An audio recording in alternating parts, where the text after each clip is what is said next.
Graça e paz do Senhor Jesus a todos. Hoje nós vamos estar gravando Lucas capítulo 21. Jesus está na sua última semana antes da crucificação. Diz assim esse capítulo: E olhando ele, viu os ricos lançarem suas ofertas na arca do tesouro. E viu também uma pobre viúva lançar ali 2 pequenas moedas. E disse: Em verdade vos digo que lançou mais que todos esta pobre viúva, porque todos aqueles deitaram para as ofertas de Deus daquilo que lhes sobeja, aquilo que lhes sobra. Mas esta, da sua pobreza, deitou todo o sustento que ela tinha. Percebe uma coisa aqui neste capítulo, nessas primeiras observações deste capítulo do Evangelho de Lucas. Primeiro, que Jesus está olhando, ele está vendo o que você deposita no templo dele e quanto você deposita. Se você deposita para o Senhor só aquilo que te sobra, ou se você deposita no altar do Senhor aquilo que te faz falta. E adivinha qual ele valoriza de verdade? Aqueles ricos estavam depositando grandes quantias de dinheiro, só que não fazia falta para eles. E aquela viúva estava depositando aquilo que fazia falta para ela. Jesus não está olhando para ver o que você está dando, só aquilo que te sobra, aquilo que não faz falta para você, mas aquilo que você dá com sacrifício, aquilo que faz falta na tua vida. Jesus está de olho, presta bem atenção. Ele está olhando e ele está vendo quanto você tem depositado na casa do Senhor. Porque todos eles, diz assim, dizendo alguns a respeito do templo, que estava ornado de formosas pedras e de dádivas, ele disse: Quanto a essas coisas aí que vocês veem, dias virão em que não se deixará pedra sobre pedra que não seja derribada. E ele estava falando da destruição que viria logo a seguir, 70 anos depois da sua morte. Jerusalém foi completamente destruída pelos romanos. E perguntaram-lhe dizendo: Mestre, quando serão essas coisas? E que sinal haverá quando isso estiver para acontecer? E aqui ele vai começar a falar do final dos tempos. E ele disse: Veja, não vos enganem, porque virão muitos em meu nome, dizendo: Sou eu, e o tempo está próximo. Não vades, portanto, após ele. Não se deixe enganar com falsos cristos, com pessoas que dizem que são o Cristo, que são o Messias, que são o enviado do Senhor. E quando vocês ouvirem falar de guerras e de sedições, não se assustem, porque é necessário que isso aconteça primeiro, mas o fim não será logo. Guerras, primeira coisa que nós vamos começar a ouvir, né? De guerras e de seduções, mas o fim não será logo. Então ele lhe disse: levantar-se-á nação contra nação e reino contra reino. Isso já aconteceu? Ainda não. Nação contra nação, reino contra reino. Será uma guerra mundial, que vai abranger o mundo todo, todas as nações, uma nação contra a outra e um reino contra outro reino. Ainda não aconteceu. E haverá em vários lugares grandes terremotos e fomes e pestilências. Pestes a gente já começou a ver. Terremotos também e fome por todo o mundo. Também já estamos verificando que está começando esses sinais estão começando a acontecer. Haverá também coisas espantosas e grandes sinais nos céus. Vamos ficar de olho, porque os sinais virão. Mas antes de todas essas coisas, veja bem, antes de tudo isso, lançarão mão de vós e vos perseguirão, entregando-vos às sinagogas e às prisões, e conduzindo-vos à presença de reis e presidentes, por amor do meu nome. Isso começou a acontecer logo após a morte de Jesus. Eles lançaram mão dos apóstolos, eles perseguiram os cristãos, todos aqueles que se declaravam cristãos eram mortos, mas eu creio que isso voltará a acontecer novamente no final dos tempos. Quando essa palavra for um incômodo para muitas pessoas, quando as pessoas não quiserem mais ouvir esta verdade, elas vão começar a perseguir aqueles que realmente ficarem firmes nesta palavra até o final. E isso vos acontecerá para testemunho.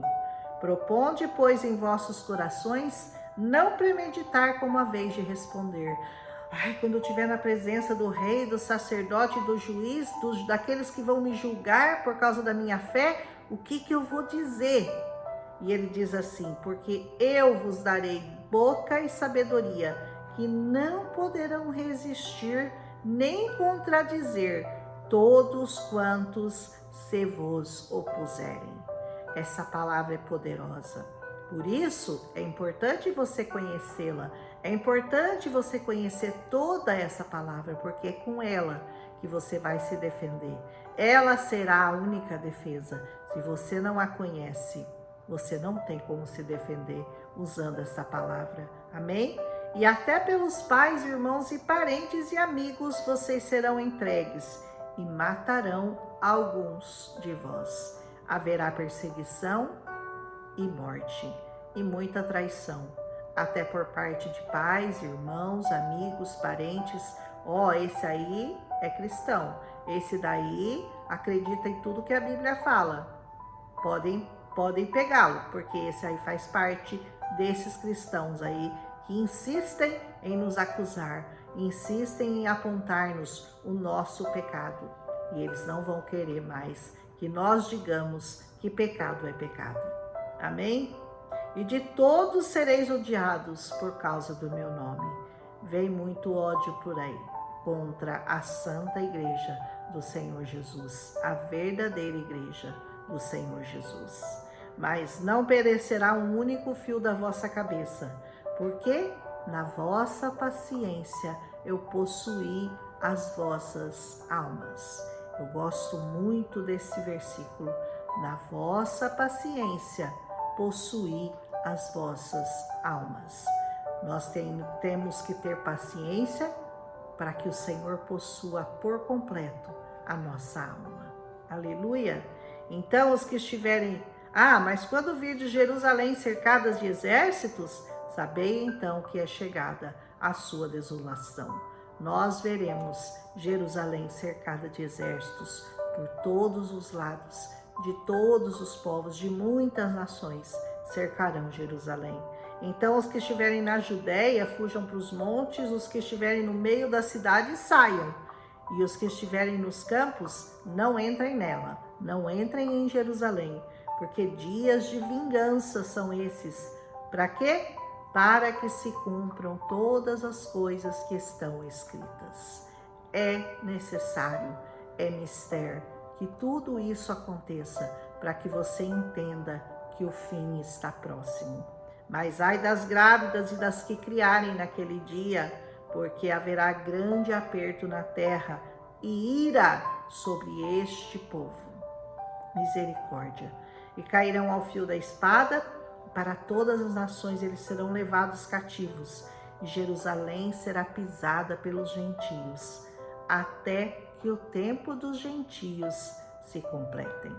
Quando nós virmos os gentios invadindo Jerusalém, tomando conta de Jerusalém, nós vamos saber que esses tempos chegaram, até que o tempo deles se complete, porque é um tempo determinado para todas as coisas. E haverá sinais no sol, na lua, nas estrelas, e na terra, angústia das nações, em perplexidade pelo bramido do mar e das ondas. Até o mar vai ficar furioso nesse tempo. Homens desmaiando de terror na expectação das coisas que sobrevirão ao mundo, porque as virtudes do céu serão abaladas. Eu creio que a camada de ozônio será destruída Por isso o sol virá com muito calor e todas as virtudes do céu, talvez estrelas caindo, talvez o céu se abrindo, nenhuma proteção mais contra o sol. Creio que tudo isso está muito perto de acontecer. E então verão vir o Filho do Homem numa nuvem, com poder e com grande glória. Jesus estava dando as instruções finais, porque já estava próxima a partida dele. Ora, quando essas coisas começarem a acontecer, olhai para cima e levantai as vossas cabeças, porque a vossa redenção está próxima. E ele lhes disse uma parábola: olhe para a figueira e para todas as árvores. A figueira é Israel. Quando já tem rebentado, vós sabeis por vós mesmos, vendo-as, que perto está já o verão. Olhando para a figueira, você sabe que o verão está próximo. Assim também vós, quando vocês virem acontecer essas coisas, sabei que o reino de Deus está perto. Aleluia. Em verdade vos digo, não passará essa geração até que tudo aconteça. Que geração que não vai passar?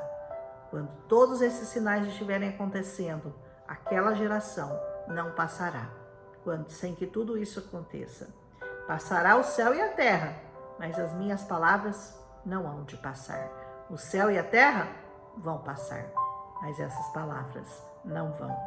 E olhai por vós, que não aconteça que em vossos corações se carreguem de glutonaria, ai os comilões, embriaguez, ai dos beberrões, e dos cuidados da vida, ai dos ricos, que cuidam de ganhar e nunca se saciam de ganhar e comprar coisas nessa terra, mas não estão preocupados com o reino de Deus. E que venha sobre vós de improviso aquele dia, serão pegos de surpresa, porque virá como um laço sobre todos os habitantes na face da terra. Vigiai, pois, em todo o tempo, orando, para que sejais havidos por dignos de evitar todas essas coisas que hão de acontecer e de estar sempre de pé diante do Filho do Homem. Senhor, eu quero estar de pé diante de Ti, orando e buscando, conhecendo e continuando e prosseguindo a Te conhecer até o grande dia do Senhor chegar. E Ele de dia ensinava no templo, a importância de estar no templo, já falei o capítulo passado, e à noite saindo ficava no monte chamado das Oliveiras. E todo o povo ia ter com ele no templo de manhã cedo para o ouvir. Você tem ido ao templo para ouvir o Senhor falar? Porque Ele tem seus representantes aqui na terra. Ele tem aqueles que são muito parecidos, muito semelhantes com Ele. Nós precisamos aprender a reconhecer onde estão esses verdadeiros cristãos, esses verdadeiros discípulos, e eles estão nos templos, eles estão lá pregando para nós, e nós os reconhecemos pelo seu modo de vida. Nós sabemos que eles verdadeiramente são discípulos, são cristãos verdadeiros, e nós podemos ir lá para saciar a nossa fome dessa palavra, através de ouvir essa palavra que sai lá do altar do Senhor. Amém? Um abraço e até amanhã com Lucas capítulo 22.